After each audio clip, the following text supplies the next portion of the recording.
Good morning, everyone. Welcome to the Wayne County Commissioners meeting. Please rise for the Pledge of Allegiance. I pledge allegiance to the flag of the United States of America and to the republic for which it stands, one nation, under God, indivisible, with liberty and justice for all. Welcome to our monthly department head meeting, everyone. Let's go ahead and start with your reports to us, and we'll start over here in the back row with Matthew, since he was the one not looking at me when I started talking. Avoid eye contact. Duly noted for the next time. No, things are going well. We have several projects going on right now. The infrastructure project, radio infrastructure project, is moving along nicely. The towers are built. If the fence is done at the county highway, and if it's not done at Elliott Road, it will be in the next day or two. Taking steps to get concrete poured and for the foundation for the building and generator and tank, fuel tank. So that's moving along nicely. We have another project call this afternoon with that group. We are getting ready to start it's time to replace our audio recorder in the dispatch center that's responsible for recording all the radio traffic and telephone lines. We just had a kickoff meeting for that yesterday, and what that process is going to look like this fall. And we finally have dates for our new 911 call software. It will go live the week of September 15th. And so we'll have our cutover and transition that week. So we've got a lot of things going on the 911 side. EMA side is progressing. We're updating a couple policies. John Duke is working on the Emergency Operations Center Activation Plan, getting that updated. I'm working on updating the Comprehensive Emergency Management Plan. We did just receive word Monday from the state that one of the programs that the federal government did not cut, thankfully, is the Emergency Management Performance Grant, which is the one that reimburses the county for a portion of our salaries. So we were very thankful to hear that, and they actually said that we might see an increase in our reimbursement. Not a lot, but at this point in time, I'll take $5, over anything.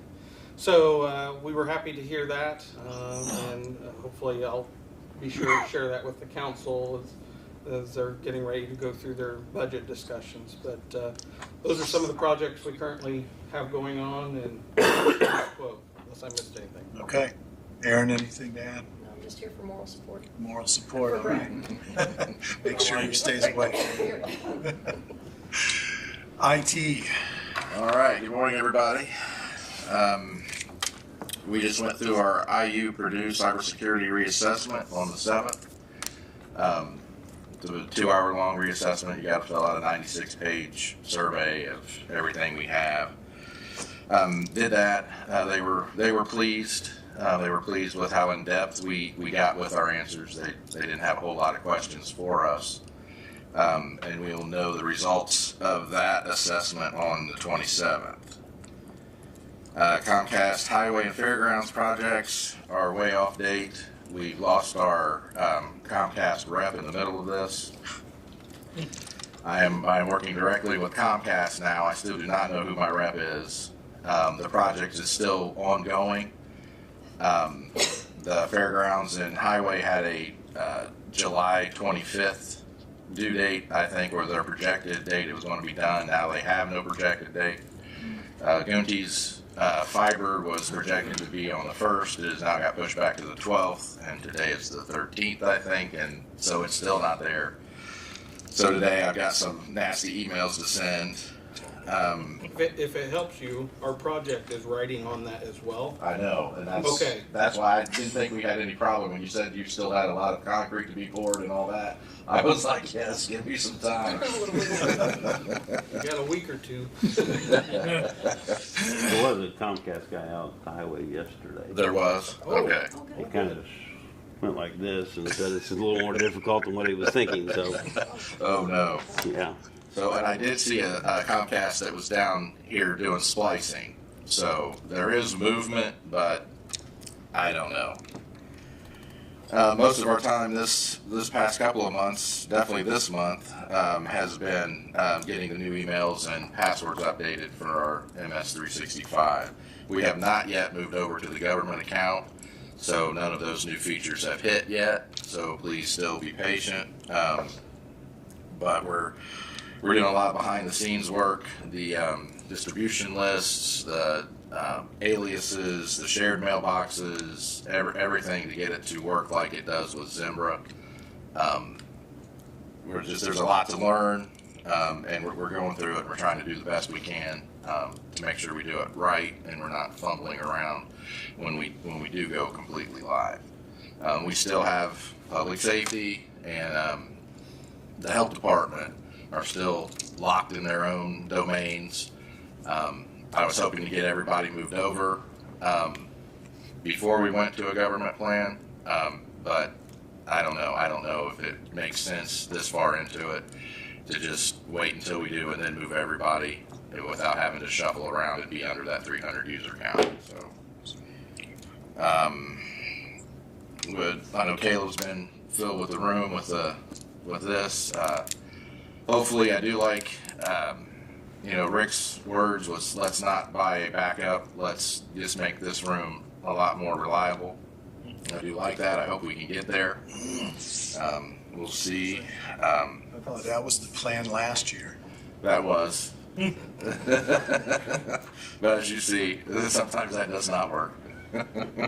I personally would like to have a backup, even if it's a karaoke speaker and a microphone. Just something. Let's see, we're finishing up the network uplinks for the VoIP network. I don't know for sure yet, but I'm 99% sure those are done. We're still troubleshooting our new router replacement. I don't know if it's the GBICs that we have, the little pieces that go into the switch where the fiber hooks into, but the new router just doesn't seem to want to accept them. So we're doing some more troubleshooting just so we don't go out and buy more GBICs, and that wasn't it, so we don't want to waste money there. Work with Corey and Adam. We're hoping for get you a really good transition into his space. That's been going well. And our new Veeam backup server, we have that in place, and now we have enough power and speed and space that we can actually do a midday backup of 11 of our crucial VMs. So anything happens, before 8, we'll go back to the night before. Anything that happens after noon, we can just go back to that noon. So that saves us from losing a lot of data. And then Ron isn't here, but I might have a solution for his Zimbra and Gmail problem. And that's all I have. Okay. GIS. I don't have anything big going on. I've just been doing a lot of little one-on-one projects with people, giving Jeremy data so he could develop a plan for disaster preparedness in dealing with removal of material from, like, he needed to know the square footages of houses and type of construction, and I was able to provide him all that information, so he's working on that. We greatly appreciate it. Yeah. And little things, one kind of a funner project is working with tourism to map all the murals that have been going up in Wayne County over the past decade or so. So we're going to have a web-based map that you could view them on. Tourism likes you to get out and look at them personally, but at least somebody can plan a trip to Richmond and they can see what's out there first before they come here, or Wayne County in general. Because we have over 125 mapped. So That's great. so stuff like that. That's it. Okay. Bridges. Uh-oh. They always have something for us. That's a document. It's always scary. See that first.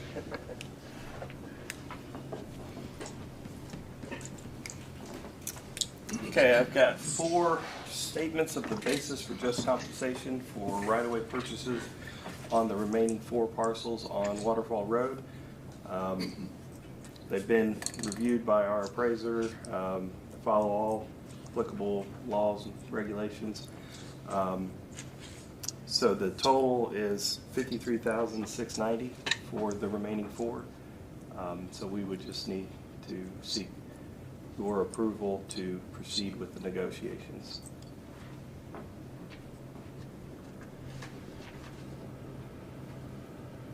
Did you have 2 appraisals done on each one of those? Yeah, I think there's appraisal and a review done on each one.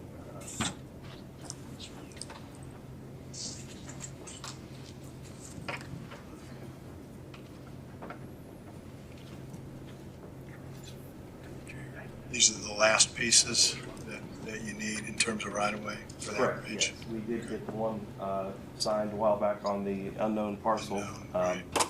That's going to be the key on getting this project on schedule. So we'll be working with Ron real closely on trying to get that expedited as fast as we can through the courts. But I know some of these values are a little bit higher. They do include some land damages. I think there's a well we've got to relocate on one property, some fencing and whatnot. So it's a little bit higher than your typical just buying land. Okay. Nobody has any questions? I'll move for approval. I'll second that. We have a motion and a second to approve all 4 of these contracts on right-of-way. Any further discussion? Hearing none, all in favor of the motion signify by saying aye. Aye. Opposed, same sign. Motion carries. Okay, thank you for that. Bridge 701, that's the South G Street project. The only remaining item there is the safety fence. It's been delayed a few times, but we're hoping to start that and get that wrapped up towards the end of this month. It should take about 6-7 days to install. So as soon as we can get the material on site, we'll get it installed and be able to close that one out. Okay, great. Anything else? Just for clarification on the Violytics contract, we did get that approved. I need to get you the contract to sign so we can Okay. get it back to them. Okay. So I'll do Good. that today for you. All right. And that's all I've got. And then we're still in line to have the letting for the next bridge in October. Is that right? Yes. The one that we're still trying to work out the funding, the additional funding for. I had many conversations with Max, and he's assured us that they are going to work through that and provide us with what we need to see that project through to letting. So. Good. Thank you. Highway. The crew's been working pretty hard. Been working on doing single sealing, fixing some culvert pipes, sweeping behind the seal, strip sealing, patch paving, ditching, doing some shoulder work, cleaning out some block pipes. We did finish first round of mowing, and today they're going to start the second round of mowing throughout the county. Gravel and driveways, van and paver, installing some driveway pipes. Got the trees cleaned up from all the storms, and then of course once you do that, then there'll be more that come down, which did the next day. So we just keep a list on that when we get a rainy day. Got all the coal patching done in front of the ceiling crews, tree trimming with the great all mower, and then we did get a culvert and tile installed across College Corner Road. There were some residents that wanted to change kind of the way they flowed the water, and we got the property owners across the road that approved for that water to flow onto them. Didn't normally go that way, and then the property owners had to rework their land to be able to get the water to flow to that.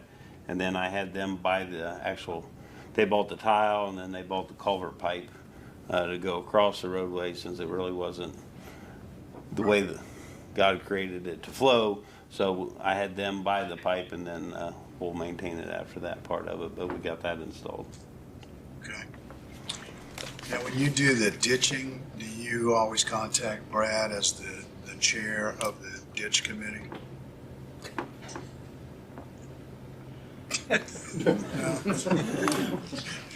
Which is fine with me. I didn't know we had to do that. You don't have to.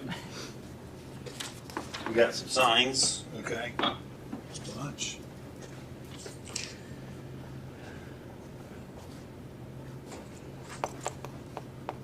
The first one is on tree line. We installed another dead end at request of a resident on the south end out down by 70.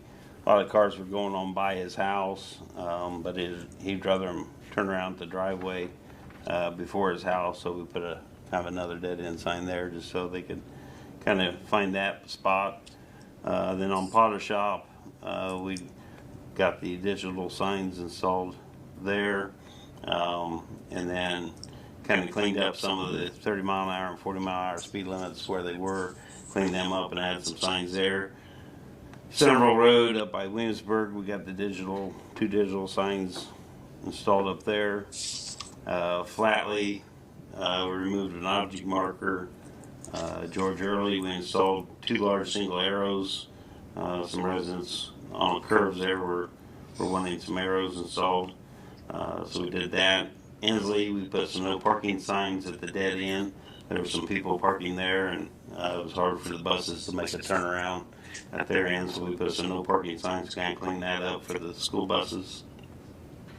Hildebrand, we put an end of speed zone sign up, so in front of the houses there on the south end, there's a 30 mile an hour speed limit, kind of goes by those homes, but then you get onto the north, and you come off of 40, it's not marked, so it's 55, so we just, to clean that up, marked it, put it in the speed limit along sign, so then it would go back, so it's the same speed limit for that section. Help the sheriff department out there. Brown Barn installed another 25 mile an hour speed limit for a school zone. On Means Road, removed from the books some different signs, some road markers, left turn, left reverse turn, and a stop sign, and a right curve sign. That section was actually, it's in the town of Centerville, so we just removed them out of our books. The signs are still there, but they took them out of our books. Then on Westcart and Jacksonburg, we removed some church signs. They were getting bad. I don't know that Westcart's kind of a dead-end road, and people kind of know where the churches are, so we didn't replace them. Nolan's Fork, there was 2 high water flip signs. We didn't use them a whole lot. It didn't flood there as often as it used to, and they were getting bad, so we just kind of removed them. We'll put out portables if need be for those. Then on Kepler, there were some no parking signs down there by the Martindale Lake. We removed them that were bad. People park there anyway. They park right by the no parking sign, so didn't see a sense in replacing them. And then on Charles Road, I think it was on the dead end part where it used to go, we removed a stop ahead sign. The stop sign's got good clearance, so didn't feel like we needed to replace it. State Line, we installed 2 stop ahead signs down there at 122 on the request from the Boston Fire Department. They had some accidents there, so signs were very visible, but people still don't stop there. I guess they had a lot of accidents, so from their request, we installed 2 stop ahead signs. And then on Porterfield Road, we removed a school bus stop ahead sign. That school bus doesn't stop there anymore. So. Okay. Any questions on the signage? Nope. You want to go ahead and approve the sign records for me to sign off on? Move for approval. Second. We have a motion and a second to approve the sign changes. Any further discussion? Hearing none, all in favor of the motion signify by saying aye. Aye. Opposed, same sign. Motion carries. A couple questions for you, Mike. Number one, we had talked about doing a traffic speed study on W. Have you had a chance to get anybody out there? Yeah, we went to do that, and the batteries were bad on our counters. Okay. So you can't replace the batteries. So we purchased new counters, but I think they were like a 8 to 12 week, 6 to 8 week. 6 to 8 week lead time to get the counters. Okay. So we can't really do a speed study until we get the counters in. Okay. Any chance we could borrow some from somebody else until we get those new ones in? I can try to see if I can find any. I don't know who has them. But Is it, think the timing is urgent, or are you okay to wait? Yeah, I mean, it is what it is, right? I mean, we had a request, but Right. It's been We did order them a couple weeks ago, so Okay. hopefully. So in the next, month. Yeah, we went to put them out that same time, and Okay. when they went to put them out and set them, the batteries are dead. So it was like, well, we ordered them right after that. It just a matter of Pass it time. on to the sheriff, say, hey, we can't do that until. done as soon as you get those. Yeah. Okay. And then on the speed signs, the electronic signs, looks like you guys adjusted them a little bit. They haven't been out yet? No. Okay. So I looked at some of them, and I'm not for sure. I know you said they didn't pop on. So if there's no traffic that goes by them for a period of time, they kind of shut down and go into sleep mode. And then, so it's a little closer when you get to them. Some of the ones I did check, I think they were about 900 feet. I could see it, but I couldn't read what it was. Really? So, because you're so far out, I mean, 1,000 feet, my eyes aren't good enough, I guess, to tell. I could see the color, but I could not see the speed on it. And then up like at Williamsburg, when I was checking that one, I was like, well, that didn't pop on at all. Well, there's a little thing that says going too fast. So I was going too fast. I was going 30 miles an hour. So I think if you're not in that 10 mile an hour when you approach it, Can you do anything about how fast Tim is going? Admittedly. well, I was in at 55 mile an hour speed. It doesn't get 30 until you get to Williamsburg. Right. So So I was going like 45, but it wasn't picking it up because it went to 30. Good save. maybe something else we want to look at is how close some of those are to a speed limit sign, so people know what the speed limit is. So the ones I kind of looked at, by the time you could read what the numbers were, I think you still have enough time to react to what that speed is. The specific call I got was from Economy. Okay. And they said you had to be right beside it before it flashed on. Okay. And There is no distance on that. They may be able to be adjusted a little bit. I did not make it up to economy to check that one. I did 38. I think I had like 700 feet on one, and then the other one was like 800 some feet. But like I said, that far distance out, I could not read what the speed limit was on the sign myself. But by the time I got closer and I could read it, it was working fine. Okay, thank you. Any other questions? Yes. So could you use those signs to tell, like in the place where you need the counters, to actually tell how many people were speeding through that area? Yeah, but Good. Thank you, Dale. unless you want to take all the signs down and put them up there on WO. No, we just need two, and you've got two extras, right? That's what you want. Well, let's see when we get the counters, but, Yeah, I've got the keys and the data for the other towns that I'll leave with you. okay, I think for Boston, Economy, Whitewater, and Fountain City. okay, So great. these are the other keys that match. We got everything to match up with the sign. Good, thank you. Anything else for Mike? I have a question, Mike. Yes. And commissioners, after our meeting last week at the fairgrounds with some of those communities that were there for that tax meeting, had an inquiry from one of the communities because, they need to have that data on the cracks and things in their streets to make that report to access that money.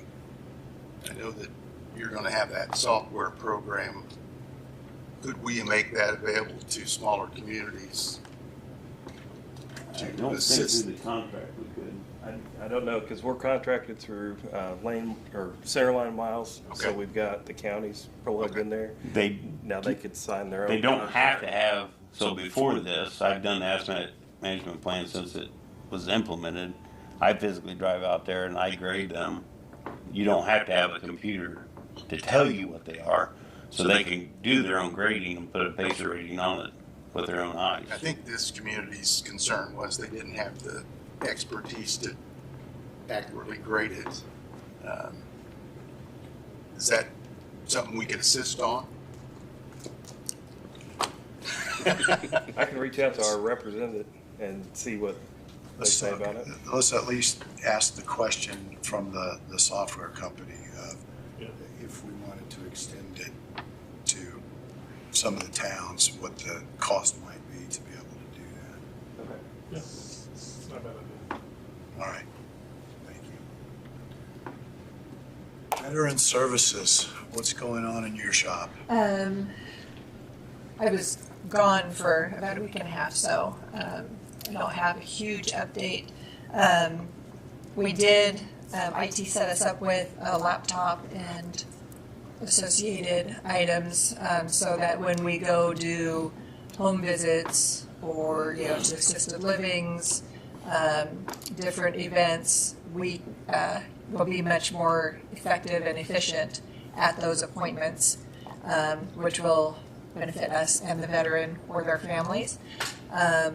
And then for events, it'll allow us to not just give information, but start a claim process at that time, which will make the events more effective. I just have one piece left to go with that, and then we'll be ready to start using that for our home visits, which is going to be great. Good, So, good. yeah, that's really all I have. Questions? She answered my question. I was going to ask you if you got your laptop. So. I did. Yeah, it's great. Appreciate it. Okay, probation, Nothing big on my end, right? welcome.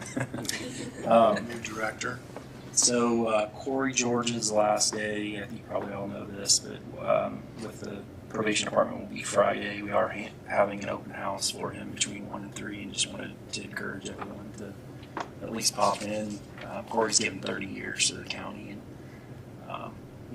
not a lot of people belong to that club, so definitely want to send him out the right way. I'll be sworn in on Monday the 18th as chief probation officer.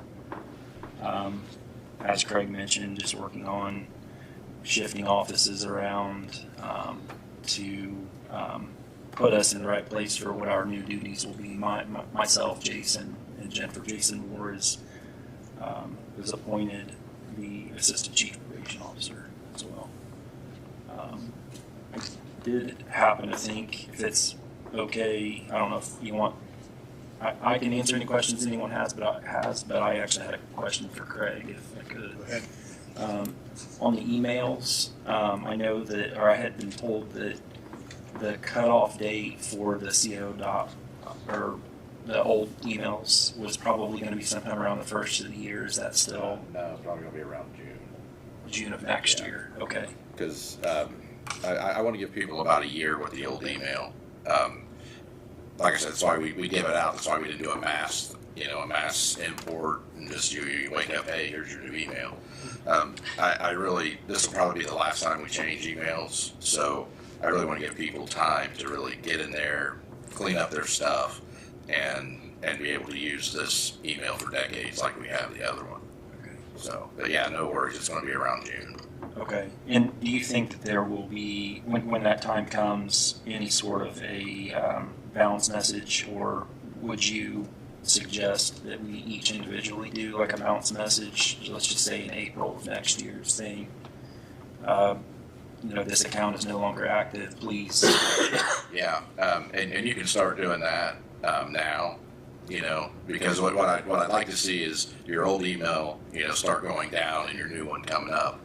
And that'll give you a chance to see, do I let this person go, or do I need to, still communicate with this individual? I seem to be getting less and less each day. I'm trying to convert everything over to the new email, but I know that there are things lingering out there that I haven't thought of yet. So. Okay. And now Zimbra, although, if we turn it off in June, let's say, at the end of June, we turn Zimbra off, it is an on-premise email. So if we ever need to turn it back on again and get something, we still have that ability as well. Okay. All right, thank you. Yep.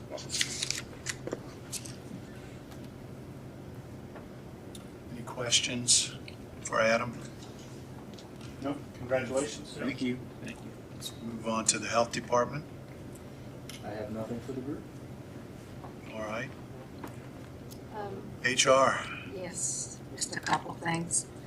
Right now, we are looking at open enrollment to start September the 29th and to end on the 10th. That'll be 2 full weeks. And again, there'll be plenty of communication out. I just want to give you a heads up that that's what our goal is. Kim, did you say September 29th through Yes. October 10th? I did. Thank you. And then I just want to ask the group if they have any questions in regards to the MBR email and checks that we are doing. Yes. So, like, one I got said background checks. And, okay, so I blocked that yesterday, so I'm sorry, I seen all them coming through, so it was, I blocked everything. I unblocked it this morning. Okay. So I don't know if they need to be contacted to resend those again. They are going to give a reminder email of the same nature with the link in 1 week. So it's a 2-week communication and to obtain this information, but there will be a second email go out in a week. Okay. So Craig, are you saying you blocked it from your email or from everybody's? Everybody's, yeah. So. I might have them just We do need one because them we're to not send getting it another again. one Okay. every week, so. But I'm getting, I mean, quite a few people responded before you blocked it, because I did, my emails overflowing with it.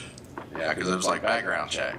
I was like, background check. I don't know about this one. And then I see other people turn them into their fish alert, you know, and I seen that, so I was like, I'm just going to block this. Well, when I saw your email asking about it, I'm sorry, I was out of the office, so I no, didn't get no it in time. So, but it's unblocked now. Okay. So, with that email, my original instructions were for the sheriff's department, so I need to remind them, or Brad, if you talk to anybody, and for highway.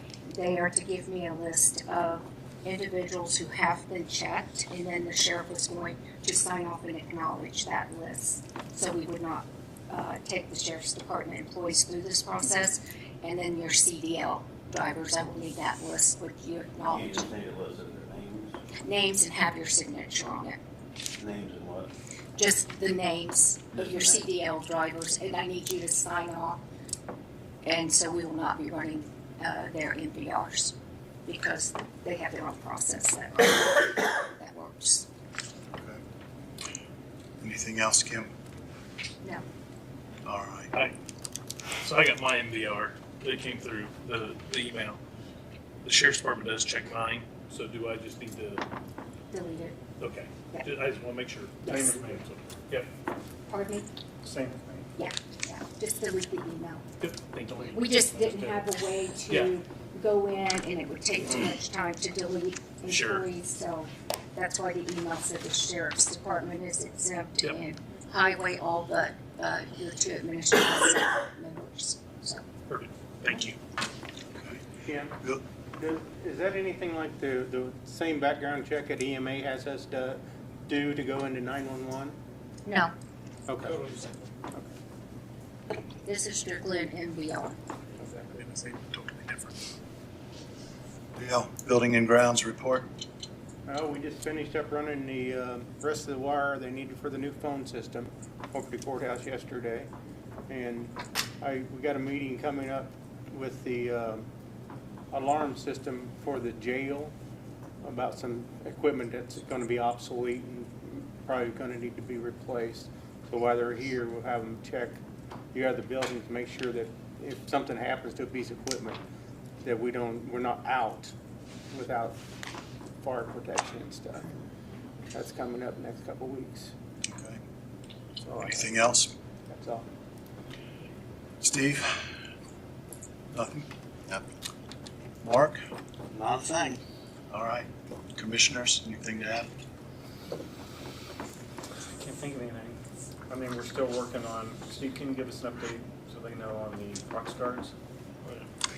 And where you at with everybody's information on access? Right, so I've gotten most of the feedback from most of the departments. There's still a few that I've not received. I think everybody in here I've gotten. Most of it was with the court system, so we'll have to follow up with them. Still waiting on equipment to be delivered, but Did we get the other printer? same Still thing. It's waiting not on been. the- No, it's been ordered. It's ordered, but Yeah. it just hasn't. Right. Yep. Okay. That's all I had. All right. If there's nothing else, we'll take just a brief recess to readjust. Thank you, folks, for coming in this morning, and appreciate all you're doing for us. Have a good day.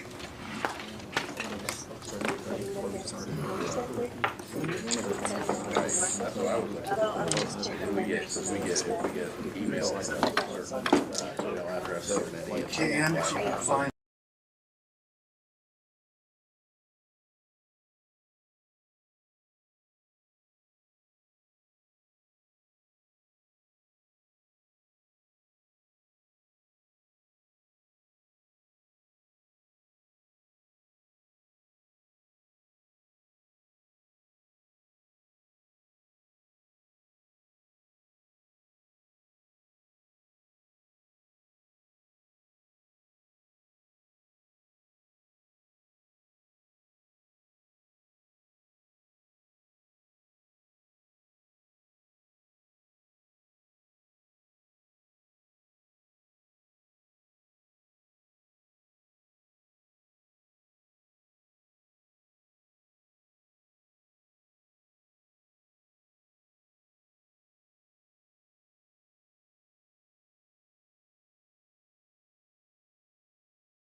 to the back. All right, welcome back, everybody. Hi, Ron.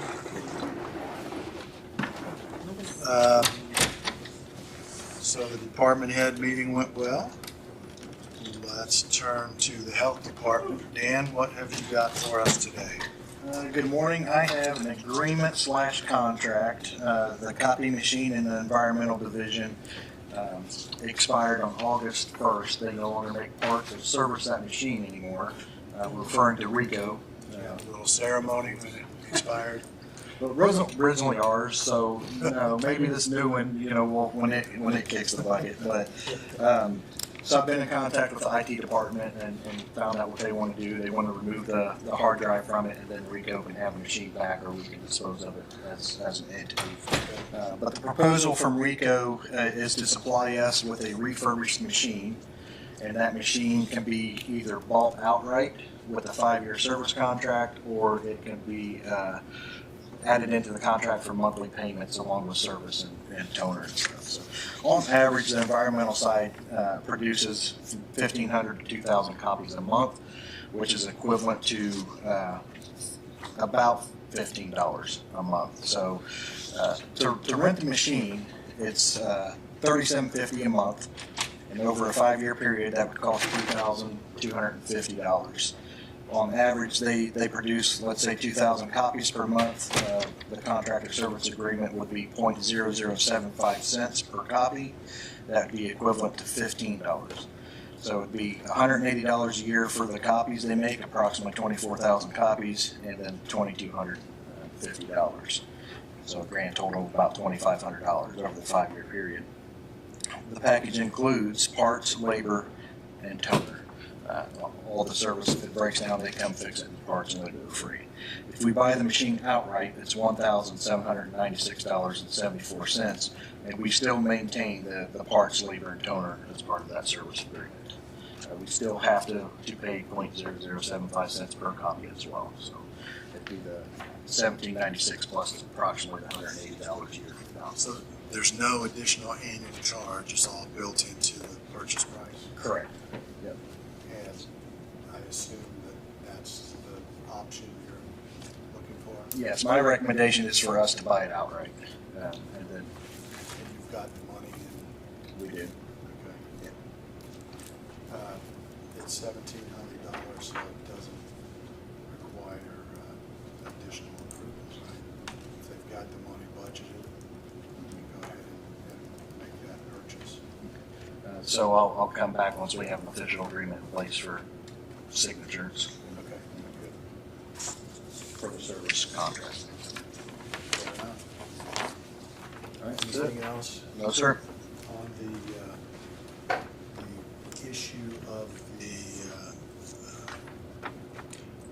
physician's assistant, I was at your board meeting yesterday, so you're going to propose to council that you hire a part-time, you'd be allowed to have a part-time position to fill that. Correct. In lieu of a independent contract with a practitioner, and for this particular one, she's a physician assistant.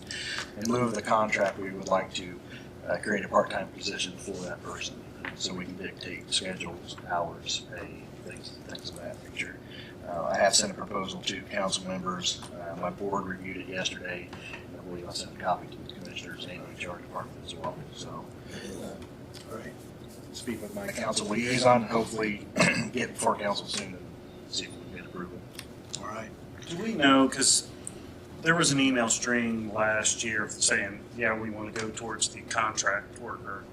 Now we shifted back to part-time. As council, I saw some emails, I'd hate to see them do all this work saying, because you want to get this person hired like immediately, don't you? Right. Yeah, originally we wanted to project the end of August as far as start date. On her terms, that was what she suggested. So yeah, immediately, as soon as we can get them hired, the better off for us.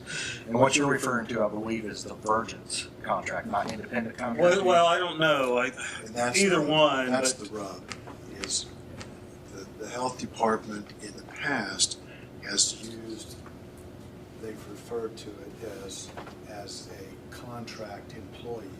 Well, we can't use that term now. But the issue of a separate contract for an individual to perform a service becomes an issue because it limits the amount of direction that they can give that Well, yeah, I person. understand that. My question is, I don't want them to, since this position, from what Beth and you have told me, is critical, I don't want to go down this route as a part-time employee and council Absolutely. because, you know, they question every hiring now because for obvious reasons. Have we had conversations with council and I have.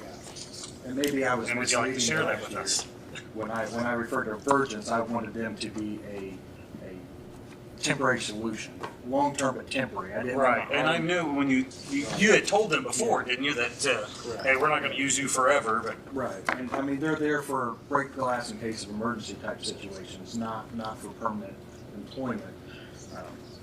Are you gonna hire this person then through Virgins until we get the No, part-time the- position The reason filled? of the urgency is this particular person that does not want to work for a staffing agency.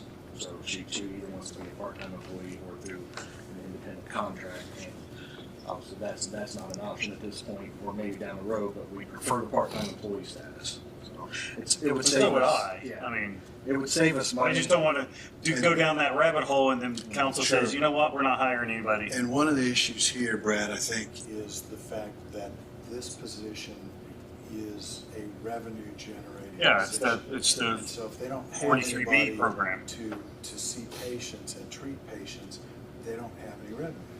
And so it becomes an issue of making sure you have somebody, and I think. And I think our people I've preference talked for to using understand a that. company like Virgins was the historical concern we've had with Individual contract. with the practices of prior administration and the risk of misclassification of an employee as an independent contractor when in fact they don't get enough of the boxes checked off to qualify. And therefore, the misclassification really is a liability risk for them. Should have been employer. And so one of the easy solutions to that was just, let a staffing agency provide that position. You got a contract with staffing agency and it's all's fine, but it comes at a cost of control. I acknowledge there are competing interests that have to be weighed there. So this one being a revenue producer, I mean, I think it's a risk I'm willing to take. Yeah, to me, it seems like a no-brainer, but there's a process we have to go through, time. Part-time, no fringes. It cuts into our profit by 35% as well. If I'm paying the staffing agency 35%, that's taking away from that revenue. And this is self-funded, so the revenue produced is what pays for that physician assistant and all medical supplies and testing supplies and lab fees and medication, anything that goes along with it. It does not come from any other fund. So that's self-funded. It's a problem that Dan didn't inherit, that we've lived with even after the separation of the health, the FQHC, i.e. WellCare, and local health department, right? Are you gonna bring this to council then on workshop next week? That's my intention. I'm waiting for my liaison to give me some more information. All right, thanks, Dan. Thank you. Thanks, Dan. Ron, I really don't have a whole lot for you. I mean, see, they're kind of keeping you involved in the council email stream since there's a lot of moving parts that are being considered right now. So, also paying the price of having an assistant who gets 7 weeks vacation this year. So. whoops. You should So- try Virgins. Well, no, not really. I'm with Dan on that one. I'm just living with the part-time aspect over full-time employment. So I'll get you those interlocals for the playground Wi-Fi, and then I got some guidance. I think you saw the email from Dan from Max that summarized his conversations with Barry, and maybe another council person on the way they're leaning on the low as it relates to the numbers for the primarily the surtax. So I'll put together an ordinance that may be the product that goes. So they have 2 more public hearings, the 20th? Well, they have 2 more meetings, and I think, you know, At least one of them my, is a public hearing. well, At least one of them has to be, right? To talk about the I think I would treat them both because the ordinances that have been advertised are going to fundamentally be different in some part to that which they end up agreeing to. Now, I talked with the contact of B&B, and basically I said, look, you know, it makes sense to me that as long as they don't increase what they advertise, then she agreed that, you know, that's fine. You don't have to go back and start the process again just because you've listened to the public and maybe reduced the amount of the tax burden. So that's fine going forward. So that'll be and we've advertised the meeting for the 25th using that last prototype ordinance that still had a 20% for all classes of the surtax and the max of 80 as the wheel tax. However, I think one of the things you saw in the email is they're looking at maybe a $40 instead of an $80 flat fee on the wheel tax. I don't think I saw that email, but Yeah. did you see it? Okay. Yep. And then I've tried to stay out of the Moores and Reeves library issue, but it doesn't seem like it can very well. There's just a lot of questions that I don't think have been asked or answered, and Max agreed. Council does, so I don't know if kept you involved in everything with that, but it's very clear, and we got clarification that appropriation approval by council is required, whether it's a referendum, whether it's now obviously if it's a referendum, council's job's a lot easier, but there was the potential for the petition remonstrance raised, but those notices, I agree with the legislature. No one even sees them, let alone reads them. And we had the same thing last year in Richmond with our $20 million bond issue. We had a petition remonstrance notice, but no one ever asked for it. So that's kind of a remedy that doesn't, if you look at it as a remedy for the taxpayer or protection, if you will, it's pretty impractical. So we'll just have to see. I don't know where, you know. And is that public hearing is on the 20th as well? Yes. Both of them? It's a hearing for additional appropriation. Okay. See, that's the council's role is limited to appropriation. That's why I sent them an email today saying, you know, and we kind of use that term and throw it around, and we do it so often that sometimes it becomes a little bit more routine than it really should be if you figure the construct of what's going on here. And this is the public's opportunity to comment on whether you should have permission or not to spend those monies.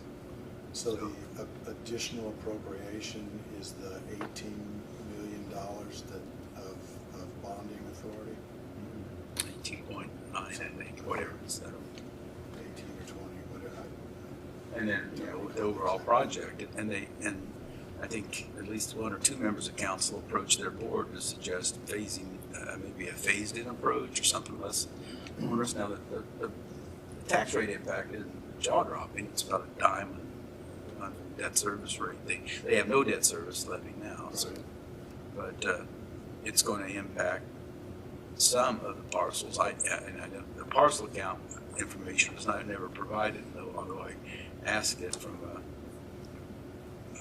Krista McClellan, bond counsel. She said she'd communicated to Baker Tilly, but it looks like the burden's probably going to fall mostly on class 2 and 3 properties, because to the extent that their district patrons and taxpayers who would pay the debt service to pay the bonds are in the city of Richmond, they're already at the cap. They're already at the cap For residential.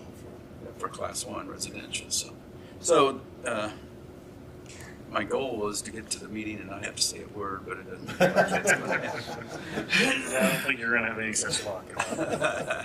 So at least I'm trying to get the information. I think it's a tough one for everybody, and having it land in the context of a contemporaneous consideration for the low HUD let alone talk down the road of other lids, the council might have to consider. I mean, it just, we're seeing the real political ramifications of Senate Bill 1. And I think I saw Max's emails or maybe Jeff's this morning, just yesterday, I think it was a couple of major metropolitans declared spending Hiring freezes. freeze. So, or strategic hiring freezes, whatever that is. Which is kind of what We've been doing for a while. has done by making every new position or every existing position that needs to be refilled come to the. Yeah, the policy is very similar to what we looked at when the circuit breaker issue just hit. Exactly. It was initially popping up. So that's kind of where we are. Like I say, I probably spent more time emailing than I have on typewriter, which is good though. Okay, any questions for Ron? All right, if not, let's move to Mr. Higginbotham. Steve, what have you got for us today? Okay, recall that on the generator project, we had sent contractor official notice of what we believe our damages were that we sustained when the installation of the generator occurred.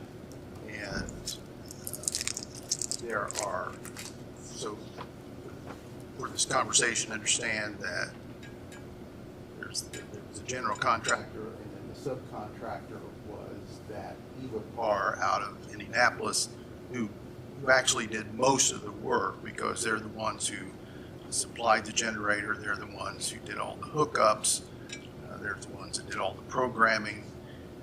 Recall that we had some issues with the generator initially not starting on several different occasions, et cetera, et cetera. So there are 5 pay apps that have been generated with this project. Remember that the first 3 pay apps we have paid. The 4th pay app that was submitted to us was in the amount of about $54,000.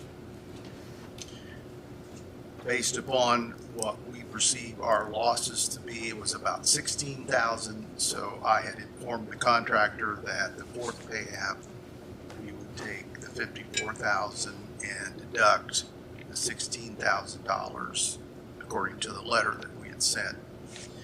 And then the 5th pay app is the retainage that accumulates after each pay app. There's about $12,000 in that. Recall that we had an issue. We have an issue with the part of the project. They're supposed to deliver the owner's manual and warranties to us and the as-built, and then we have an issue with whether or not this one electrical connection is per code. So in an email with the contractor, we agreed that we would hold the retainage until those were satisfied. The DLZ will have to weigh in on each of those. Yes. The initial, whatever the term in the contract is, decision making. They did, yeah. Now, I'm going to ask them to revisit it just to confirm that this is correct.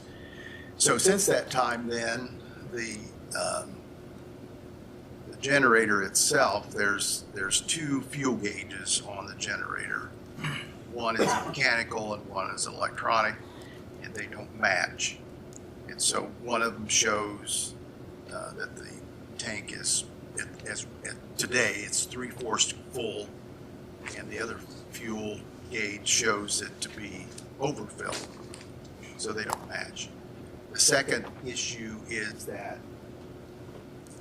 there's an automatic test start system on it so that we program the generator to start every Monday, and it does it on its own, tests itself, tests for load.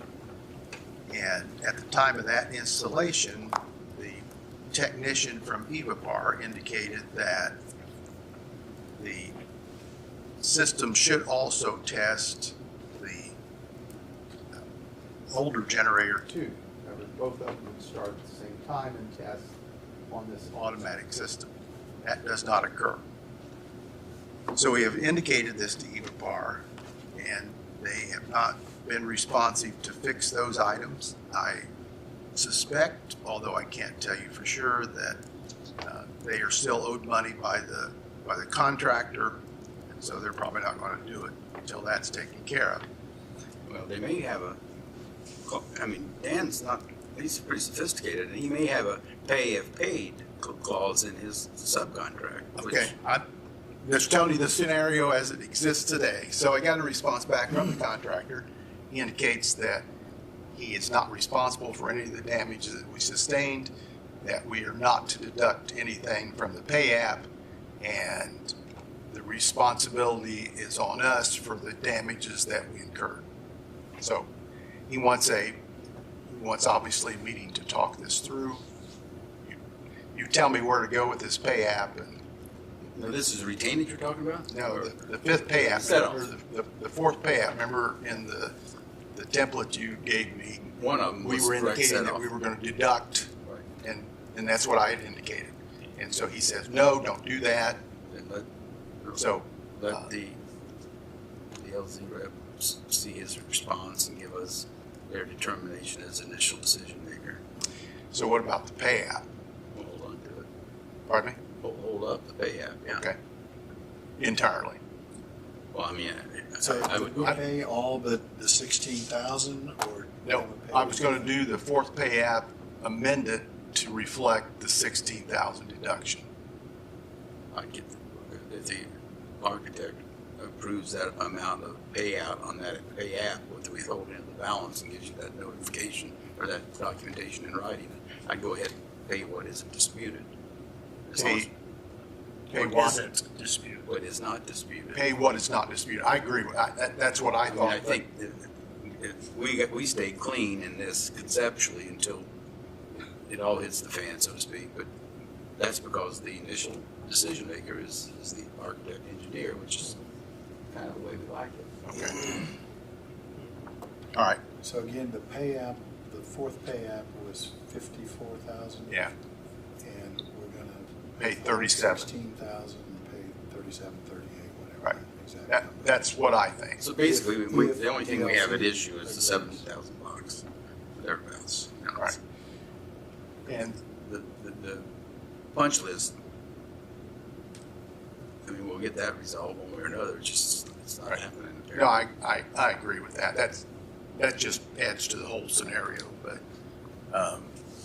I think as we talk this through, I still think that we go ahead and release the 37,000. I agree. We keep the 16. I'll get a meeting with him and with DLZ and. But again, Ron, you're suggesting we get something in writing from DLZ. And they should be in. That should not come as a shock to them as initial decision making. Right. I mean, our goal is to be protective of the taxpayer funds without extorting money from a contractor. Right. And it's kind of a. Okay. Okay. What's next? So, fairgrounds parking. So, you saw my email. I think, you correct me if I'm wrong, I think we're getting to a critical part of the year because we've got some things that need to be accomplished to get that parking lot in, if in fact that's what you want to do. Spoke to Brandon this morning. Did you talk to him too? Well, I've talked to him several times. And he's going to complete the permitting process this week and then put the drainage for the parking lot. That's top priority. Okay. He said 1 to 2 weeks. I asked him to keep in close contact with you. That's Okay. where he's at. He said he would. so once we get that, then we'll obviously have our conversation with him and Mike to determine how they want to address that drainage. If in fact what we suspect, there'll be some underground drainage that needs to be made before that gravel goes down. Correct. We still have decisions to make on the specific layout. Correct. And what poles or Correct. water lines need to be moved and that kind of thing. Right. So all the drawings need to Nothing new on those next two items. The courthouse front entrance, as you can see, they still move forward. We do need to, and I would like to, got time to set aside next week, we need to concentrate, on finalizing landscaping. You got my email on the bollards. I'm going to meet with Kevin probably today or probably tomorrow or Friday. My position is that I think that bollards that go in need to be the bollards that you chose. I don't see any way of salvaging these bollards. I don't know where they came from. I don't I understand. don't either. How So, we went from what we identified to Yeah. what is there, and the locations are. I agree. so Don't even meet specs. I guess I'm confused on the documentation that went into the front end of it. Was there? on which? Schematic, bollards. Bollards. I mean, I know there was more to the project than just that, with the ramps and all the entrances. I mean, was it just a schematic design? So, as to the specific bollards, the commissioners and I were provided with 4 options of style. And they chose one particular bollard that came directly from Kevin. And then we provided it back to LWC when we were in a informational meeting about the West Side Security Project. And so I gave them the cut sheet that we chose, and then those show up. I mean, they're not even close. I mean, they're twice as tall. They're red instead of black. They're vinyl instead of Cast iron. And they're bigger around than what we chose. And they're in the wrong place. And they're in the wrong place. So my question is too then, who's the project manager on this? At some point, these were put in, and then we discovered it. Why wasn't the project manager there when they were put in? And say, wait a minute, those are wrong, don't put those in. I don't have an answer for you. If you follow my email trail, Who we contract with? this is LWC. Oh, who's the contractor? You saying, what are you calling the project? Well, whoever's in charge of on site. Right. Well, I mean, obviously, Sorelli has a project manager from LWC has been identified. He's been here. And when those were put in, before they actually went in, when they were putting in the foundation, before the post was actually installed, I'd sent 3 emails to them saying, you need to take a look at these. These are not in the right place. To LWC. To LWC. So it looks to me that LWC is responsible for this. I think so. So why can't we say yank them out That's what I want to say. and get the ones that we ordered? Yep. I mean, somebody's got to be responsible for putting the wrong things in. Correct. And we shouldn't pay for it. Exactly. Right. Exactly. Or the taxpayers shouldn't pay for it. Taxpayers. It's just, Right. You heard this morning, Greg talking about his dealings with Comcast, and you heard from me, and you're thinking, my gosh, where's the responsibility with folks anymore? And that goes back to my original question. If we have a project going on and we hire A firm to make sure the project goes to how our plans are, they should be there. And they're Well, responsible. usually, in all fairness, an AE contract, usually, if there's much at all involved, it's not, the construction phase doesn't have a whole lot on it, and if you read their contract, they'll probably end up allocating of their total fee, maybe 7 or 8% of that fee to the construction phase, maybe even less. I mean, right now where the roof's gone south and the project is flying. And roofs are pretty simple, so they tend to front end load to their fee allocation. So that when I say, well, how much is it? More as it's cost, well, we can't tell until we're done. But, I hear what you're saying, but I mean, I think if I'm building a house, It would I'm be not up gonna to go you. check on that house and No, but if you're using the general contractor, then that's who you're gonna look to, just like right. the general contractor telling us that that company was not responsible for any of that. It was done by their subs, or they're saying it's us now, but we know that's a subterfuge for a subcontractor. We did not have any direct contract. Correct. That's right. I mean, that's just the way it works, folks, you know. There's- And And that's, then maybe it falls back on us that we didn't go out there and stop them. well, I think it See, reflects on see, us but- as to whether or not we entertain bids from that contractor based upon performance history on these jobs where matters that are and should be literally black and white are getting stalled out, you know. Right. But back to your point, I mean that's what we're paying the architect for. I mean to ensure that. Well, the architect has to approve every payout. Correct, but they also have a construction phase where they run interference for us to make sure that it's done right. Now, there's been a couple of times out here that we have stopped them. They were here to drill some additional bollard holes, and Dale said, "Don't be drilling those holes. That's not where we want them." So we do that, but it's just frustrating. But between LWC's design and apparently they found materials that we selected from, and they somehow didn't order the material we selected or the product we selected. Is there a contractor in between? Is that Smrelli? No. That was directly from LWC. Yeah, the ones we chose came directly from LWC. But I mean from the western facing, the whole project for the western facing of the courthouse. Is there a general for that? That's not a project yet on the west side. The west side's not a project. That's in the planning Excuse me. stages. On the east side. East side, Yeah. There's one contractor. There's yeah. one contractor. Well, there are the subs for the There are a lights. couple of- Yeah, but the general contractor, they have, From looking at it from general our is perspective, responsible. there's for one hiring contractor. Correct. We just signed with one contractor. Right. Then, It's a unitary contract, and yep.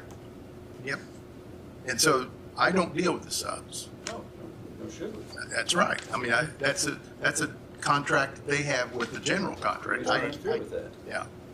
Yeah. But now the bollards were not subbed. They're put in by the contractor, but they're general. But the lights. So ideally, that should have been documented by change orders that would have identified the additional work. Sure. And If in fact, yep. yeah, okay. And those don't exist. Kind of what I gleaned from one of the emails. But at least we're covered, I think. Let them know. Well, I think I had a pretty good paper trail Yeah. of what I had done throughout the month, and I don't know how those things. So with this being said, all this, what are we doing? So Are you having them rip them out and put it right? that's what I in? want. That's agree. what I prefer to I do. agree. Absolutely. Make it right.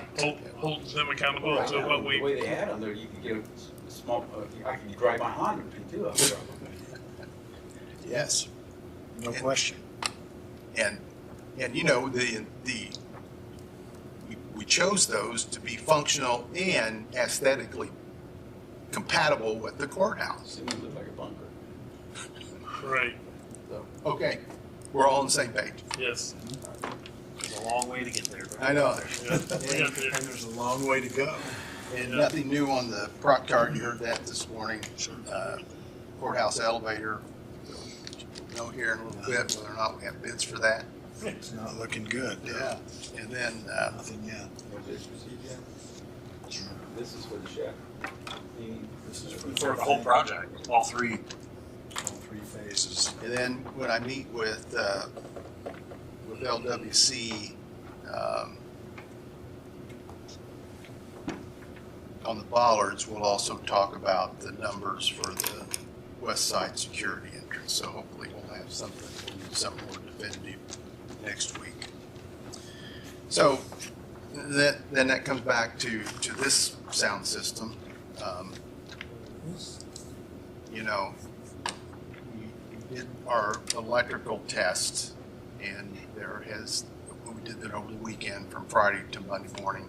There was no indication of any power interruptions. Really? No power surges, no large amperage draw. In fact, the whole system in there only draws 3 to 4 amps, which isn't really much. The voltage never dropped 1 or 2 volts, which is really good. That system in there is the only thing on that branch. There's nothing else, or at least it doesn't appear to have anything else on it. So I think we're back to the electronics portion of it. And I told IT, he was over there this morning, I said, you know, they keep blaming this wave system, whatever that means.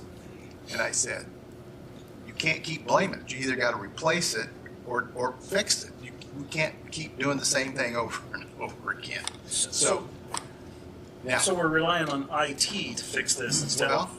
Remember what your email from Rick Funks indicated. He wanted to get past. He wanted to verify the power of it first. So we've done that. To me, then we're ready to bring him back in.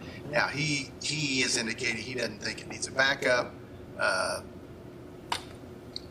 So what does that leave us? An entirely new system? He doesn't think so, but something in there needs to be replaced. Mm-hmm. It's just that simple. I mean, we sat here yesterday in that meeting, and the cameras came on. The TV went off. Yeah, the cameras came on, and the TV went off and scrolled. So, can you look at some other companies come in and give us an idea? I mean, I'm open to anything. This is not rocket science. Businesses have conference centers with communication in them. There's a lot of companies that do tech. Mm-hmm. I would like to see whatever we need to do to get the technology in this room correct. The screens, the audio, the cameras, and I would even like to see where we have the correct cameras, so when WCTV comes in, they wouldn't have to code in a camera. They could use our cameras. They could set up. I don't know, have a station for them or whatever. But that's what I would like to see personally. I don't know how you two feel. Well, that's how I say get it fixed and get it fixed right and be done with it, because honestly, when we had our public hearing last week, I thought it was embarrassing the technical issues that we had in a critical time in our time, trying to have a public meeting and everything else. That was just embarrassing. And the amount of money that we spent. Yes. And because this system that doesn't work and has never worked properly. And I say we get somebody in here who can fix it right, and be done with it, and put it behind. That's my opinion. I don't know what you two think, but that's just where I'm at on it. So the original criteria was to be able to function with microphones both front and back, have speakers throughout the building or throughout the room, be able to project. My only question then, if you want us to build into a redundant backup microphone system into that expectation, and to your point, do we want to make the cameras work to function for WCTV? If you do, then I need that'll give me direction as to what to solicit. I say yes to the cameras. That's me personally. I do too. Let's get it done the way it was bid out originally to work. That's what it was supposed to. I agree. That's how it was supposed to work. I agree. Yes. Yeah.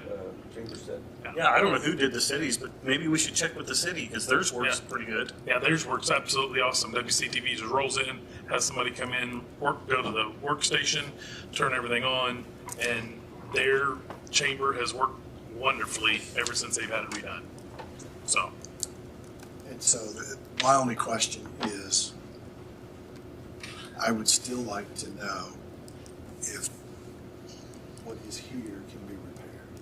So if we're doing like a request for proposals, I think that it should be either repair or replace. Yeah, I agree. I think if we get professionals in here, not to saying that the one we've dealt with isn't, but obviously we keep kicking it down the road. Let's get a company in here that does this every day, all the time, Exactly. whether they're from Indianapolis, Dayton, Wherever.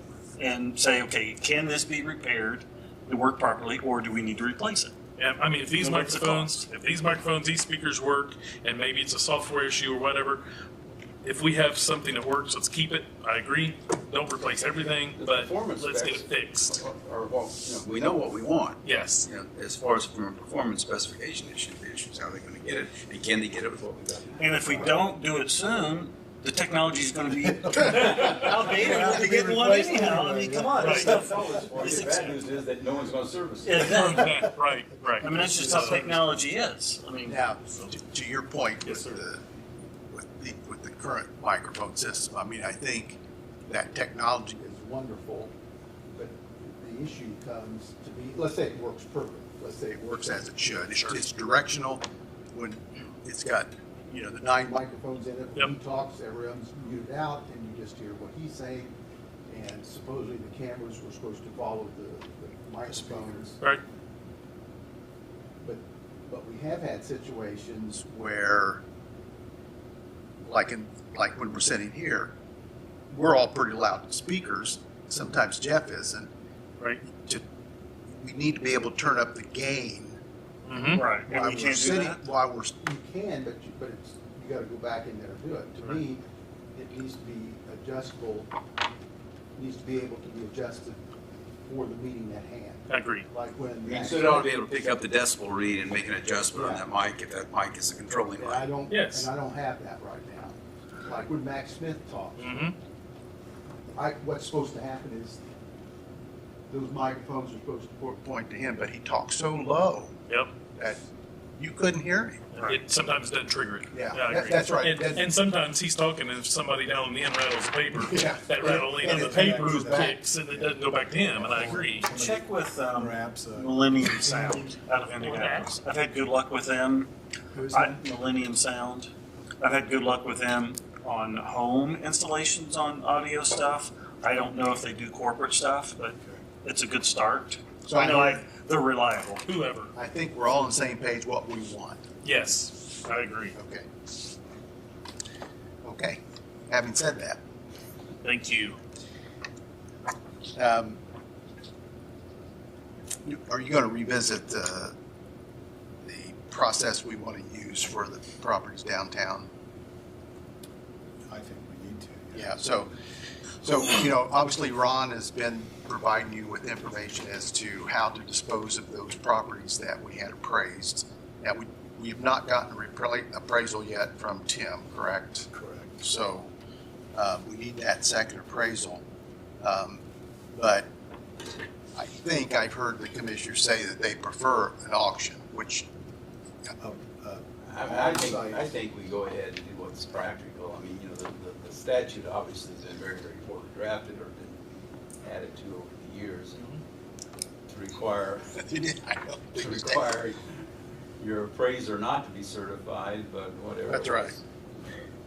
Now, the way I read it, though, in that last part of the statute, it does allow for online auctions. I think it does, but I thought we wanted. I know, I'm just. Yeah, I agree. Okay. Because then we say the online one, it could go on for a while if you. Well, I think you wanted, basically, you will have a notice that says you will start receiving bids on April, or on October 1, but on September 30, we're going to conduct an auction. And, we reserve the right to accept bids from that auction and cancel the sealed bid process, which I think you can do. But do we have to do a sealed bid one? Can't we just do a live auction? I think we can. Yeah. And that's what I would prefer, to just, like we do Here's with today. our ordinary deed sales. Commissioner sales. And Today's the day, and it's 10 o'clock, and it shows up, and we'll take bids until there's a winner. Again, I think the safest thing to do is get an auctioneer to do it for you it's going to take 3 hours or 2 hours or 1 hour. and the way I read it, it just has to be a licensed auctioneer. It doesn't necessarily have to be somebody That's for real estate or for, it's just a licensed auctioneer. Whatever that means, I don't, Well, if you, there's a statute there. yeah, I clicked back on that one and back to what that meant, and it's pretty generic. So SRI, when they've done these for us, they do a lot of the lead up to the auction. Yeah. And then they do the auction, but they have, there's a fee, right, per parcel. Parcel. Yeah. And it's, so if we just have one parcel, and we talked about, there's two parcels and we wanted to combine them into one. We wanted to sell them together. Right. Yeah, we wouldn't separate them. So, but I thought we talked about combining them into one parcel, didn't we? We talked about doing an auditor certificate, put them on one tax duplicate. Right. The appraisal was on Nancy can one. do that pretty quickly, can't Right. she? Yeah. So do we want to go ahead and do that? Because The appraisal's that way. I don't know why. I thought we said. Wow. we were going to do that, Yeah. Now, are these, I don't, okay, they need to be in our name first, so. yeah. I think they already were in our name. No, I think, didn't you get the tax deed from Selena on these? I haven't picked it up, I don't think. Okay. I'm not sure it's in our name completely. Well, I think it's in our name, I don't know, I'm not sure the deed putting it in our name has been recorded yet. Correct, yeah. It's not been perfected yet. Of record. Yeah. So before we do that, obviously, or we need to do that before we can do this. Yeah, I mean, there's no fear here that we're taking on a real liability like we would be with a Hawk Comet building or Right. something like that. Right. So we're all in agreement to do the auction. Yes. To do an auction. And I've contacted an auctioneer as we're talking, and he's giving me a fee what he's charging. So, Okay. a local auctioneer. It's a service you do for every month. So, And I think auctioneers sometimes charge a percentage of the sale. Yeah, I'm not sure how that's why I asked him. I Something have like no this, you're idea. probably One gonna have a parcel, flat fee, you I know. mean, because it's. Do it on an hourly basis or something. I mean, one parcel could have 1 or 20 people in here. Should take 15 minutes, really, once you get it set up. Exactly. okay. So we'll move forward with that. Move forward with that. He said, I will call him when it's convenient and get a fee from him. So, Okay, good. And then the last thing I have, I'll be attending Greens Forks Town Council meeting tomorrow night to, I think they'll be signing that interlocal agreement. Remember, that was created for us to do their inspections. So once their signature is on, then I'll bring it back to you guys next week. well, I thought you were going to say you were the test dummy for the bolo. You're gonna get some brownies. With walnuts. I know. Yeah. He's I already like asked, he was already asked me if I want walnuts. I like Plenty of napkins. Yeah, It's it's awesome. good stuff. Yeah. That's all I've got. That's all we've got. Okay, I guess we're gonna go to Aaron. You What- got questions for Steve? I do want just one thing. We kind of have talked about, the technology in here. I know we talked about a little bit just between us about the sound system at the Coleman Center. I know we had an issue the other night during a meeting that we had, and it's not the sound system issue; it's a microphone issue, honestly, more than anything. And I know it's been mentioned maybe look at getting some wireless mics or something in there. I don't have a problem with that, and I would even suggest like maybe a couple of lapel mics like you mentioned, and then 2 or 3 handheld wireless mics. However, when we do that, have somebody come in and look at it. It's probably going to cost anywhere from $2,000 to $2,500 to get that if you put wireless mics in there, because you're going to want to put some of the external antennas in and have that installed so that you don't have reception issues with wireless mics and all that. But also, we want to make sure that we have batteries, because, I mean, if we have it, I want to make sure it's working right. Rechargeable batteries don't work real well in wireless mics, they don't. But we just got to make sure we have batteries and available. If there is an issue during a program or something, they have them available and accessible so that it can change if need be. That's just what I think on that. I don't know where you guys are on that. First Bank Expo Center has wireless mics and nobody uses them. Right. Because they don't work half the time because of the same, what you're Right. saying. And most of the time, they bring in their own sound system. Correct. At the expo. Like if the chamber does their dinner and that kind of stuff, yeah. And at Coleman Center, what we have is much better than what's in the expo center. Agreed. It sounds good. The mics work. What was the issue the other day was a connection on the wire. And that We wire get a needs to new be thrown wire. away. Yeah, get a new wire. And then we have a fair committee that has a list of projects. Do we want to evaluate? Is this something that we want to move up on the list? Because we have a list of projects that we want to get done out there. You do, and I understand that, but this is a relatively small amount of money that I don't think would impede any of those projects in any significant way. I agree, but like I said in my email, I think we needed a discussion before. Right.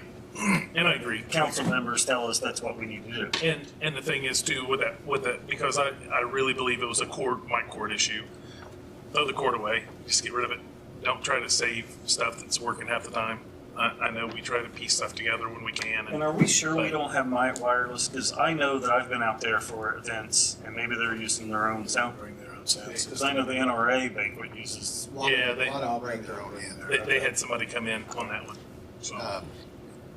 Like, for example, when the chamber comes in, Heartbreaker brings Right, yes. their own system in. So is it really, I agree, it's not a lot of money, but is it worth us spending $2,500 where we can spend $2,500 or $3,000 on somewhere else that's something more needed? Yeah. Remember, one of the other things I mentioned was that that system also provides the broadcast system for throughout the grounds for weather alerts and informational.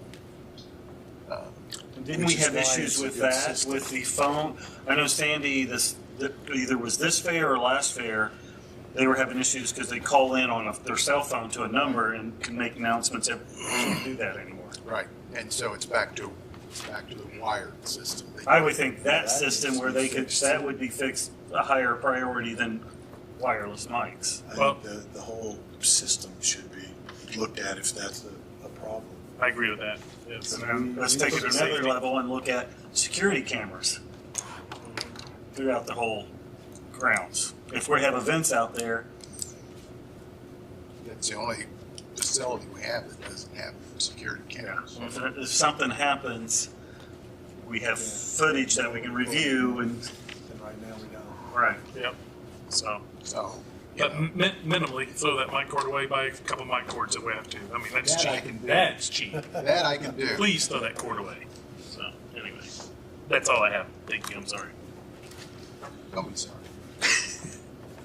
Let's go to minutes and claims. We can do that.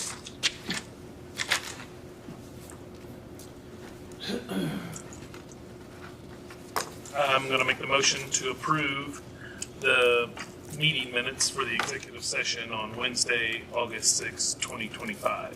Second. We have a motion and a second to approve the executive meeting minutes. Any further discussion? Hearing none, all in favor of the motion, signify by saying aye. Aye. Opposed, same sign. Motion carries. Make a motion to approve the commissioners' meeting minutes up from August 6, 2025. Second. Sorry, I was We have a motion and a distracted. second. I don't know what, Mark's moving around over there sitting here, so He wants to be able to look you in the I eye. guess. Oh, yeah. We have a motion and a second. Any further discussion? Hearing none, all in favor of the motion signify by saying aye. Aye. Opposed, same sign. Motion carries. And I'd like to make a motion to approve the following two claims, Lit and American Water, paid 8/12/2025, and general claims paid 8/13/2025. Second. We have a motion and a second to approve the claims. Any further discussion? Hearing none, all in favor of the motion signify by saying aye. Aye. Opposed, same sign. Motion carries. Bobby, what have you got for us? I received 2 notices of autopsies from Wayne County citizens that were incarcerated at Indiana State Prison. Is So this goes Where to back pay to from. the statute of deaths. If they die in this prison in their county residence, County. we're responsible. Sentencing, I looked at that one time, I'm glad I looked at it I again. thought we did. I think we've already looked at it and we're responsible. Yeah, so you Yeah, just we need are. approval of So the question becomes, where and do we ask the coroner to pay it out of his autopsy line, or do we find some other source of funding to pay for those? I think he's already exhausted his budget. Okay. So, I mean, we can ask him, but he's gonna turn around and say, go to council and ask To him. go to council anyway, so we might as well have So why some don't we just go to state council and say, requirement. where you wanna pay, how much are we talking? I was thinking it was a couple $1,000. We're looking at about $10,500 roughly. Yeah, I think we need to go to council. Yeah. I Say, where do you want us to remember it pay was for that high. these? Okay, These are so, inmates who died incarcerated at the Indiana. right. And the total is 10,000 or the, It totals around 10,500 For 2 autopsies. for 2 autopsies. Wow, that's high. so do I have a motion to recommend that or we recommend to council that they pay for these out of their contingency fund? So moved. I guess I'll second that. That's pretty pricey, I will say. Second, We don't have a it seems choice. like, but it's already done. I know, we don't have a choice, so. Any further discussion? Right. Hearing none, all in favor of the motion signify by saying aye. Aye. Opposed, same sign, motion carries. All right, and the Fountain City Road closure? Yeah. Levi Coffin Days is September 19th through the 21st. They're asking for permission to close Fountain City Pike for those days. 19th through the 21st, did you say? Correct. Okay, so Friday, Saturday, Sunday. I'll make a motion to approve that. Second. We have a motion and a second to approve allowing Fountain City to close Fountain City Pike on the September 19th, 20th, and 21st. Is there any further discussion? Hearing none, all in favor of the motion signify by saying aye. Aye. Opposed, same sign. Motion carries. Anything else, Bobby? No, sir. Okay. Commissioners, anything else? I would like to make a motion to move our meeting next Wednesday to 9:30, since we have Ops Board at Ops 8:30. I'll second that. We have a motion and a second to start next week's meeting at 9:30 instead of 8:30. Any discussion? Hearing none, all in favor of the motion signify by saying aye. Aye. Opposed, same sign. Motion carries. Anything else? That's all I have. Anything else? Yeah, what is this? What is the What is it? extension contractual services agreement between Purdue and? Yes, so the extension service, I had a meeting with the director on Monday, and this is a copy of the draft contract. Remember, if you do, from the budget hearing, they're going to reduce our contract from something over $80,000 to something in the mid-50s, I believe. But in the process, they're reducing the direct staffing. So we in the past have had 3 extension educators for Wayne County. We will not have that going forward. There'll be 2. And the third areas of expertise will be divided regionally. In fact, to some extent, the second person will be providing services to a 6-county region. That, on the top of my head, includes Wayne, Henry, Randolph, Delaware, Jay, and Blackford counties. So those are the 6 counties, at least for the moment. Remember that in the legislative session and the steps taken by the state administration subsequent to the legislative session, Purdue's budget was cut fairly significantly. As a consequence of that, the extension budget was cut. And so this is their attempt to provide all the services that we've been receiving, but with fewer dollars. They have fewer staff, and so some of the folks will cover particular areas regionally within those 6 counties that I just mentioned, instead of completely available in Wayne County all the time. So this is the draft contract. Did we get a copy to Ron as well? Okay. Oh, So, the Purdue extension. right. So there's no immediate need to approve anything today. I wanted to introduce it. We need to take a look and ask Ron to take a look. And then if we want to have folks from Extension come back in and talk to us about the contract specifically as opposed to the budget implications, they're willing to do that. So it's there's not really an option to continue to have 3 educators. So this is the option that they're able to provide for us, and there is a $30,000-ish reduction in our contractual obligation to them. So council, I think, appreciates that, but there's a trade-off. So take a look at that, and we'll if you have questions, we'll bring people back in to talk about the contract specifically. Mark, what have you got? I would like to use this venue to talk to the press if I can. It depends on what you want to talk about. Yeah, okay. It's apparent in this new tax program that we all got to listen to last week at the chamber meeting, that there is a large reliance on the homestead exemption to provide taxpayers with tax relief.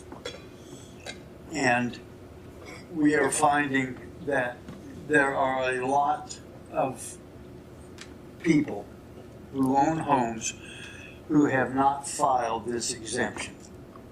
And I'm looking for ways of trying to contact them.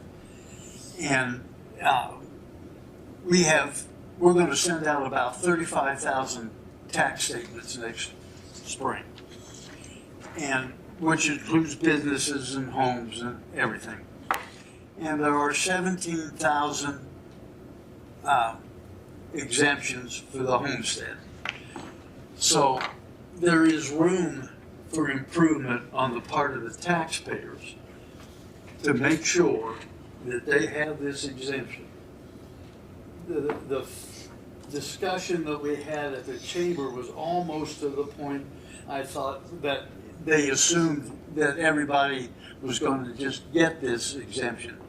It is an exemption that the taxpayers have to file for. It is not an automatic exemption. But they only file once, right? They file once. But if they refinance, do they lose that? If It used to be, so I don't know if it still is. there is no mortgage exemption. That's the mortgage. The mortgage, so So if they stay in that house and they are uncomfortable with whether they still qualify for that exemption, they need to contact my office.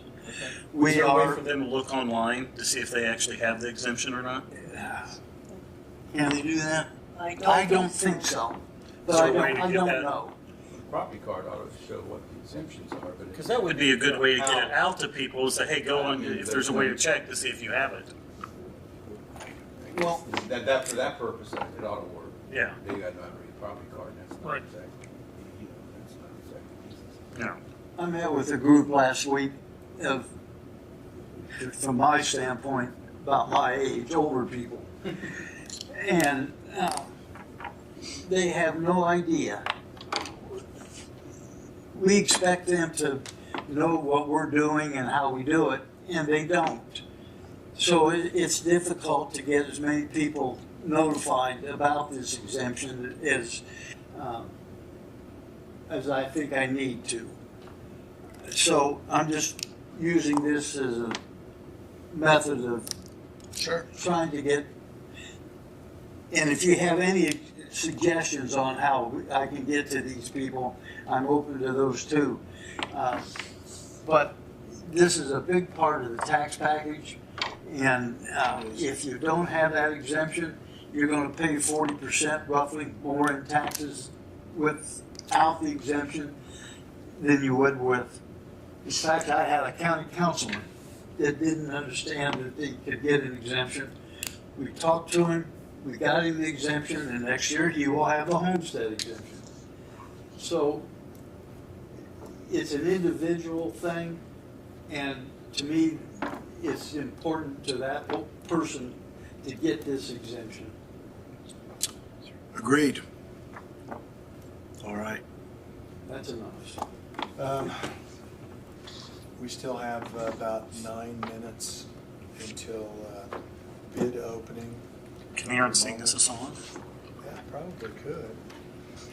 But we could probably also take another short recess. Before we do, Yes, Ron. I have this file for Bradford Apartments, Warfield Oil, and Ofco Comet. Is that what you found? Okay, never mind. Now I know what it is. Okay. Well, we will take about a 8 or 9 minute recess, at which point we'll reconvene to check and see if we have any bids on our elevator project. We do. We are in recess.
All right, welcome back. We are back in session. Well, I feel like the MC of a game show or something, but unfortunately, it is past 10:30 and we have received no bids for our elevator project. So we will regroup and see what we do next.